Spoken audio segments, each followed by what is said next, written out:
Bom dia, Mário Dutra Júnior, ouvintes da Rádio Cultural FM de Torres. Hoje trago um assunto que repercutiu no noticiário da semana. Trata-se da crise migratória na Venezuela. É mais um caso de desterritorialização de povos atingidos pela crise econômica, em outros casos, conflitos políticos, étnicos, religiosos, desastres ambientais, guerra civil, enfim, são tantas coisas, né? Milhares de imigrantes haitianos, africanos, sírios, por exemplo, pedem asilo e se refugiam em outros países. Estamos acompanhando uma verdadeira catástrofe humanitária, com milhares de pessoas cotidianamente à deriva, em alto mar, náufragos que morrem em situações desesperadoras e desumanas. Durante a Primeira e a Segunda Guerra Mundial, muitos imigrantes europeus vieram para o Brasil, fugindo da miséria e buscando novas oportunidades. Bem, o presidente Michel Temer assinou um decreto autorizando o uso das Forças Armadas no estado de Roraima até 12 de setembro, em razão dos problemas ocorridos na cidade de Pacaraima. Foram atos de violência liderados por justiceiros locais que expuseram imigrantes venezuelanos por conta de um assalto e espancamento que vitimou um comerciante brasileiro. Esse crime foi cometido supostamente por pessoas de nacionalidade venezuelana. Bom, de antemão, quem deveria assumir qualquer ação investigativa e punitiva sobre esse caso? As autoridades da segurança pública da região. É óbvio. Fazer justiça pelas próprias mãos, através de tentativas de linchamentos, é pura ignorância e brutalidade. Ao mesmo tempo, o presidente da Venezuela, Nicolás Maduro, que adota uma posição contra-hegemônica ao imperialismo americano, subsidiou o retorno de compatriotas que abandonaram o seu país e emigraram para outras regiões. Pessoas que estavam passando sérias dificuldades no Peru acabaram retornando. Maduro declarou que os venezuelanos que saíram devem parar de lavar privadas no exterior e retornarem para o seu país. Saírem, se livrarem da escravidão econômica, onde são alvos de desprezo, racismo e pobreza. Disse que essas pessoas foram encantadas pelo canto da sereia. Esse é o Maduro.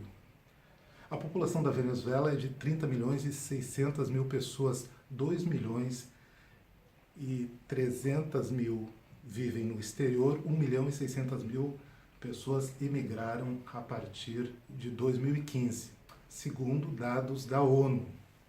O governo e a população de Roraima criticaram as medidas do governo brasileiro como insuficientes e paliativas. Insuficientes e paliativas. A governadora Sueli Campos, do PP, defende o fechamento da fronteira e exige mais recursos para o enfrentamento dos problemas sociais. Essa reivindicação foi rechaçada, negada pelo ministro chefe da Casa Civil, Eliseu Padilha, nosso conhecido aqui do Sul. A governadora afirma que 1.484 alunos venezuelanos estão matriculados em escolas públicas e 7.457 imigrantes já foram atendidos nas unidades estaduais de saúde em 2018. Só que em 1º de agosto, a governadora assinou um decreto que endurecia o acesso de venezuelanos ao serviço público. Vejam só, que seria restrito apenas aos imigrantes com passaporte.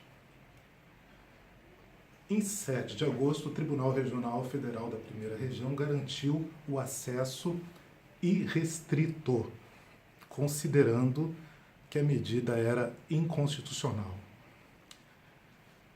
Essa precária situação dos residentes fronteiriços está sob difícil análise a partir dos registros públicos. Não tem como fazer política pública assim mais efetiva. A priori, perfazia um índice de 127 mil venezuelanos chegados ao Brasil e muitos partindo para outros países. As informações estão sendo monitoradas por bases de dados diferentes, né? Vários números distintos são publicados por órgãos governamentais, institutos estatísticos e redes da imprensa. Por exemplo, o governo municipal, a prefeitura de Boa Vista afirma que 30 mil venezuelanos vivem lá. O governo federal informa que são 12 mil. Vejam só como a gente vai analisar isso. Na última quarta-feira, o IBGE publicou que o Brasil tem cerca de 30.800 venezuelanos e que 10 mil chegaram em 2018. 99% estão em Roraima. A projeção do IBGE é que até 2022 esse número chegue a 79 mil venezuelanos no Brasil. Essas diferenças estatísticas também me chamaram a atenção quando eu li durante a semana uma nota do Ministério das Relações Exteriores, divulgando dados do IBGE, vejam só, divulgando dados do IBGE, que estima a presença de 500 mil brasileiros no exterior, conforme o censo de 2010. Enquanto o próprio governo federal divulga que 2.500.000 pessoas, 500 mil brasileiros, 2.500.000 brasileiros vivem fora do país, evidenciando, no mínimo, diferentes metodologias. Vamos acreditar que são diferentes metodologias. É lógico que muitas pessoas vivem de forma irregular, nós sabemos. Já a Organização Internacional para as Migrações, ligada à ONU, publicou que 3 milhões de brasileiros vivem no exterior, dado que o próprio governo federal se baseava. Analisem bem. No entanto, o Ministério de Relações Exteriores argumenta que o número caiu em 500 mil pessoas em virtude do excelente momento econômico que vivemos aqui no Brasil. Vocês acreditam nisso? Segundo Itamaraty, 1.400.000 brasileiros vivem nos Estados Unidos, 332 mil no Paraguai, 170 mil no Japão, 120 mil no Reino Unido, 116 mil em Portugal, entre outros países com menor número, né? Mas o interessante é que daqueles 3 milhões, 17% de brasileiros vivem em países aqui da América do Sul. Isso significa, pessoal, que nossos compatriotas, embora em situação diferente dos venezuelanos, também podem passar por situações constrangedoras em outros países vizinhos. Ninguém sabe o que vai acontecer no Brasil, por exemplo, né? A gente nunca sabe, né? Bom, além da intervenção militar, que é uma intervenção, o governo Temer iniciou a transferência desses imigrantes para outras regiões do país. O Rio Grande do Sul acolherá 646 venezuelanos nas cidades de Canoas e Esteio. Esteio receberá R$530 mil, Canoas ficará com R$1 milhão. Bom, a justificativa de Michel Temer, presidente, né, é que as Forças Armadas garantirão a manutenção da lei e da ordem. O governo federal distribuirá senhas para controlar e restringir a entrada de imigrantes. Isso é complicado, hein? Em novembro do ano passado, 2017, entrou em vigor a nova lei de imigração, substituindo o antigo Estatuto do Estrangeiro, prestem atenção, regulamentado em 1980 durante a ditadura militar, que considerava os imigrantes uma ameaça à segurança nacional. Será que não está acontecendo a mesma coisa? Né? A nova lei estabelece a garantia ao acesso de políticas públicas, né? Por exemplo, o direito ao trabalho, saúde, educação, inviolabilidade do direito à vida, à segurança, né? À propriedade, direito ao registro de documentos, né? Direito à previdência social, enfim. E, né, obviamente, a proteção contra qualquer tipo de discriminação e intolerância. Está acontecendo isso, mas o governo está se posicionando assim, né? Bom, houveram muitas críticas de especialistas sobre a nova lei de imigração. A polêmica se deu em relação ao decreto que regulamentou a lei.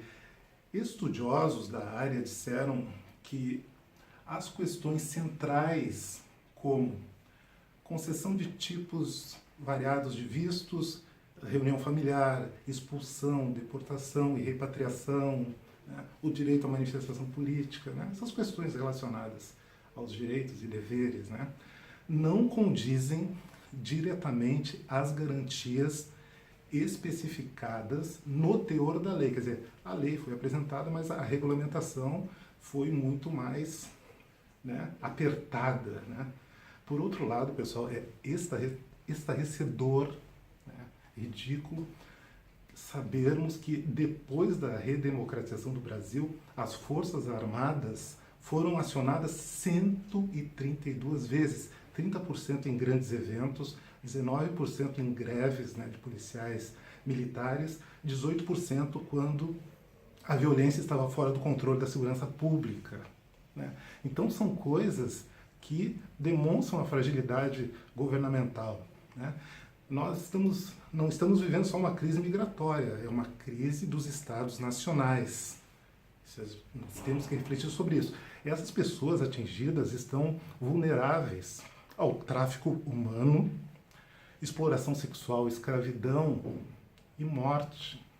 São grupos integrados por jovens, idosos, mulheres, crianças, que deixam suas famílias e sobrevivem em alta vulnerabilidade social. Temos que refletir muito sobre isso e sobre a nossa postura nas relações humanas. Até a próxima semana.